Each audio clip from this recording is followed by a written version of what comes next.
In het afgelopen jaar zijn er fors meer ouderen de dupe geworden van oplichting, waarmee in totaal miljoenen is buitgemaakt. Die verdachten die zijn zo enorm goed en ze leggen zoveel druk erop dat je er gewoon in meegaat in het verhaal. En verder in het nieuws vandaag. Vrouw uren vast in put in tuin. En amateurvoetballers zitten weer thuis.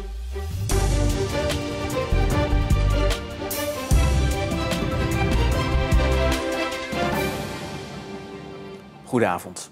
2 miljoen euro. Dat is het bedrag dat door cybercriminelen dit jaar is buitgemaakt bij voornamelijk Zeeuwse ouderen. De buit dit jaar is bijna 400% hoger dan vorig jaar. De politie is dan ook een grootschalig onderzoek gestart en heeft al meerdere verdachten in het vizier. En in hun jacht op geld gaan de oplichters vrijwel iedere keer hetzelfde te werk. Je wordt in eerste instantie gebeld door een medewerker van de bank en die zegt dat je rekening gehackt is. Hij zegt, er staat nu een bedrag klaar van een paar duizend euro om overgemaakt te worden naar het buitenland. Mensen schrikken en die gaan reageren van, nee, dat klopt helemaal niet. En mensen laten zich verleiden tot het geven van hun pincode en later het ophalen van de bankpas. Vervolgens komt een handlanger de pinpas ophalen en die gaat ermee naar een pinautomaat om geld op te nemen. In de eerste 10 maanden van vorig jaar werden 33 ouderen op deze manier opgelicht. En daarbij werd in totaal bijna 500.000 euro buitgemaakt. Dit jaar staat de teller inmiddels op 251 zaken. Een schadebedrag van bijna 1,8 miljoen euro. De 76-jarige grootmoeder van Rick werd ook slachtoffer van een netbankmedewerker. Mijn grootmoeder is ongeveer opgelicht voor 30.000 euro. De bejaarde vrouw was, doordat ze aan de telefoon hing met de oplichters, urenlang onbereikbaar. Dat wekte argwaan. Ze stond in gesprek en van middag tot avond is dat toch wel een beetje apart dat dat niet te vertrouwen is. En ik heb de politie gebeld en toen heeft de politie de telefoon overgenomen en gewoon wat basisinformatie van de medewerker. En toen ging echt binnen 30 seconden de horen erop. Een nieuwe manier van oplichting die voor nog meer schade zorgt.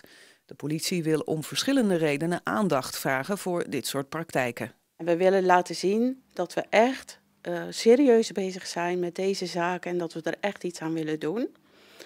En daarbij, heel veel mensen schamen zich. Die willen dat niet weten tegenover de buitenwacht dat zij erin getrapt zijn. Als het je overkomt, vertel het je familie of je buren en doe altijd aangifte bij ons. Morgen in Opsporing Verzocht komt een oproep voor 10 zaken die in Zeeland spelen en nog niet zijn opgelost. Daarbij worden beelden getoond van 3 onbekende pinners. Niet eerder lagen er zoveel coronapatiënten in een Zeeuws ziekenhuis als vandaag. In totaal zijn er nu 62 mensen met corona opgenomen. 13 van hen liggen op de intensive care. Vanwege de toenemende drukte hebben het ADRZ en Zorgzaam de reguliere zorg afgeschaald. Dagelijks wordt gekeken welke operaties nog door kunnen gaan. De ziekenhuizen houden er sterk rekening mee dat de stijging met patiënten de komende tijd doorzet. Voormalig PVV-statenlid Vincent Bos moet een boete van €350 betalen wegens smaad. Bos beschuldigde 2 jaar geleden fractievoorzitter Peter van Dijk onder andere van financieel wanbeleid en intimidatie. Bos deed zijn beklag in een manifest van wantrouwen, wat hij naar de commissaris van de Koning en de pers stuurde. En dat laatste vindt de rechtbank onnodig grievend. Naar aanleiding van het wantrouwen gingen Van Dijk en Bos zelfstandig verder, allebei onder de vlag van PVV Zeeland.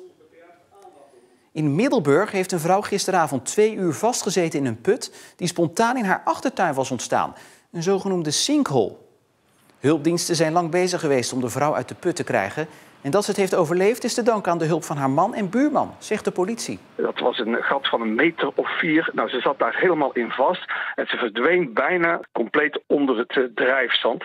Door het adequate handelen van haar man en de buurman is het goed afgelopen. Maar ik begreep dat ook haar lichaamstemperatuur op een gegeven moment begon te dalen. En het was toch wel een spannende situatie daar. Hoe de put precies is ontstaan is nog niet duidelijk, maar vermoedelijk heeft de hevige regen een rol gespeeld. Wat er precies is gebeurd, dat gaat de gemeente Middelburg uitzoeken. Onze aandacht gaat in eerste instantie echt naar de familie uit. Daar hebben we contact mee gehad. Het gaat goed op dit moment. We praten over natuurlijk een heel oud gedeelte van Middelburg. Daar gebeurt in de afgelopen eeuwen heel veel in de grond, onder de grond. Dus daar zijn wij inderdaad, willen wij de familie graag mee helpen om te kijken wat er aan de hand is. Archeologen helpen de gemeente hiermee op basis van oude tekeningen. Bij een grote verkeerscontrole in Goes zijn 2 auto's in beslag genomen. De auto's stonden verkeerd geregistreerd. Bij de controle die gisteren een groot deel van de dag plaatsvond, werd de technische staat van auto's en bestelbusjes gecontroleerd en werd gekeken of de bestuurders een rijbewijs bij zich hadden. Behalve 2 in beslag genomen auto's zijn er 14 bekeuringen uitgedeeld voor uiteenlopende overtredingen. En een nieuwe samenwerking in Goes moet ervoor zorgen dat kinderen uit bijstandsgezinnen kunnen blijven fietsen. Tot nu toe werden de fietsen opgeknapt door een lid van Stichting Leergeld dat zich inzet voor deze kinderen. Maar die man kon al het werk niet meer aan. En nu is het werk overgedragen aan de fietsencentrale in Goes. En dat heb ik een jaar of 7 gedaan. En eerst waren het 40 fietsen per jaar. Maar op een gegeven moment waren het 70, 80. En dit jaar wordt het er 165. Dus toen heb ik tegen Leergeld gezegd, ik doe het niet meer. Op een moment gewoon. Het wordt te veel van mij. Hier in Goes nemen ze nu dus het stokje over. Bij deze werkplaats krijgen mensen met een afstand tot de arbeidsmarkt en mensen die willen reïntegreren een kans. En ze zijn blij met dat extra werk.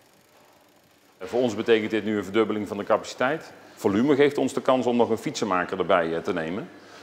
Die een dag in de week ook komt repareren en zijn kennis ook weer met ons deelt. En straks, hoe vind je voldoende personeel voor een hotel dat nog helemaal niet bestaat?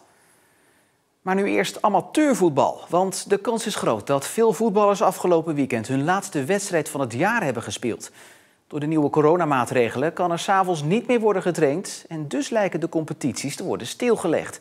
En in de kantine van voetbalvereniging Terneuzen namen ze daarom het zekere voor het onzekere. We sluiten vandaag, dus ja, we konden het ook weggooien.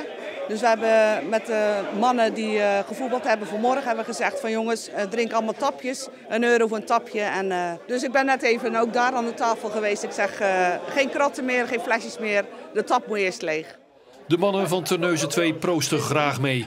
Zij denken dat ze dit jaar voor het laatst samen gevoetbald hebben. Tot nu toe praten ze over die wedstrijden die gaan door. Maar ja, als die wedstrijden doorgaan, hoe kunnen wij dan trainen? Als alles om 5 uur dicht gaat. Dus het is een kwestie van afwachten en kijken, hopen dat, het is gewoon dat ze gewoon, alles gewoon op stop zetten of dat de tijd gewoon iets kan veranderen. Maar voor de boel op slot gaat, nog eerst even voetbal kijken. Het eerste van Terneuzen speelt tegen Hoeve, maar verliest in de stromende regen met 1-3. En dat is balen, want revanche nemen, dat zal de komende tijd lastig worden. Het niet trainen, maar in het weekend wel voetballen, dat gaat op korte of op lange termijn gaat dat voor problemen zorgen, blessures, etc. Dus wij gaan ervan uit dat dit voorlopig in ieder geval de laatste competitiewedstrijd is geweest. Ja, het is nu de 3e keer dat we het meemaken, dus het komt niet meer helemaal als een verrassing. Maar ik ben geen viroloog, maar dit komt niet goed. De besmettingen lopen alleen maar op en met deze maatregelen denk ik alleen gaat het niet stoppen. Dus ik voorzie wel weer eens dat het een einde van het seizoen is. Het zou heel droevig zijn. Ja, wat ga je dan doen op zondagmiddag?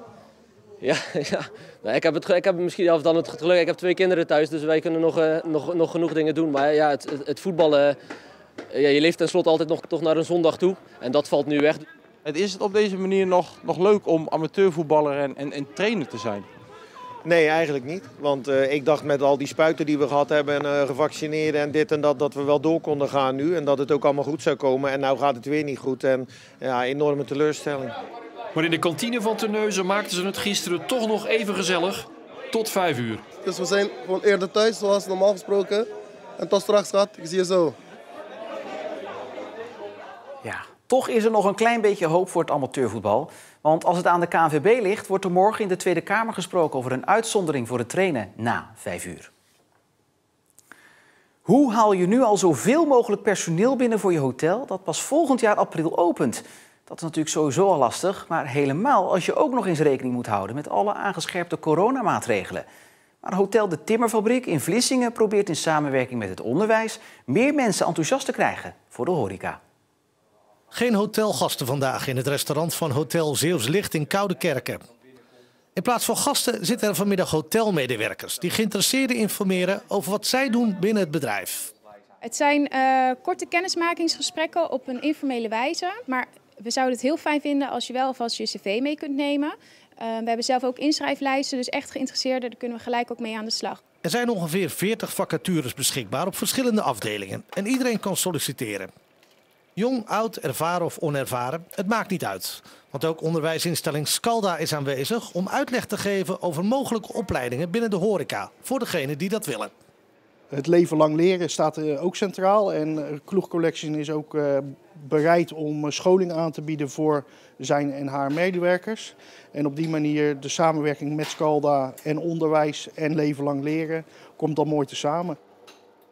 Er zijn behoorlijk wat mensen op de banenmarkt afgekomen. Hier achter mij zitten personeelsleden te praten met zo'n 30 deelnemers, waaronder Stan van de Ven. Waarom bent u gekomen naar de banenmarkt vanmiddag? Nou, ik wilde eens kijken of het iets voor mij zou zijn, of ik een kans maak hier. Het lijkt me geweldig en het is allemaal nieuw voor mij, dus ik wil het wel eens horen en zien. Ik heb een leuk gesprek al gehad net. Ik ben naar de banenmarkt gekomen omdat ik werk zoek. En ik vind het erg leuk om in de horeca te werken en ze zochten hier mensen op de technische dienst. En ja, dat lijkt me gewoon wel wat om op mijn gemakje de hotelgasten te voorzien van een goede kamer. En natuurlijk dat het pand zelf ook in goede staat is. Een boel enthousiaste reacties dus. Maar degene die uiteindelijk gaat beslissen of het mogelijk nieuwe collega's worden, is directeur Michel Kloeg. Michel, heeft u er al een aantal goede mensen tussen zien zitten die het team mogelijk kunnen versterken? Ja, dat denk ik wel. Ik heb zelf de positie bij de voordeur gekozen. En een eerste kennismaking altijd al heel erg belangrijk. En ik ben positief enthousiast. Zondag zijn er nieuwe maatregelen ingegaan. Heeft dat nog effect gehad op de banenmarkt? Nou, vooralsnog eigenlijk niet. De opkomst is groot. Wat jammer is dat we tussen 5 en 6 een gezellige afsluitingsborrel hebben gepland. Ja, die moeten we nu offeren.